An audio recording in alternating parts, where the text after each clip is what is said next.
வதக்கி எடுத்த தேங்காயோட நான் நாட்டு சர்க்கரை சேர்த்து அரைச்சிட்டு வந்துடுறேன். அப்போதான் ஃபைன் பவுடராக உங்களுக்கு அரைச்சிடும். அரைச்ச தேங்காயும் நாட்டு சர்க்கரையும் நான் கலந்துக்கிறேன். நீங்கள் வெல்லம் வேணுன்னா கூட யூஸ் பண்ணிக்கலாம். 1 ஸ்பூன் ஏலக்காய் பவுடர், வறுத்து வச்சுருக்க முந்திரி ஆட் பண்ணிக்கிறேன். போட்டு எல்லாத்தையும் கலந்துக்கோங்க. பாருங்கள், எல்லாத்தையும் கலந்தாச்சு. இப்பயே உங்களுக்கு உருண்டை பிடிக்கிற பதத்துக்கு வந்துடும். இதிலே கொஞ்சம் நெய் நம்ம ஆட் பண்ணி உருண்டை பிடிக்கலாம். கொஞ்சம் வெது வெதுப்பாக இருக்கணும். நெய்யே லைட்டாக ஹீட் பண்ணிக்கோங்க.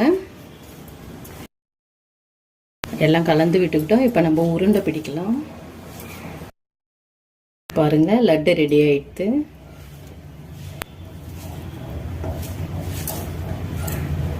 இந்த மாதிரி எல்லாமே நான் உருண்டை பிடிச்சிடுறேன். பாருங்கள், எல்லா மாவுலுமே நான் உருண்டை பிடிச்சிட்டேன். கிருஷ்ணருக்கு பிடிச்ச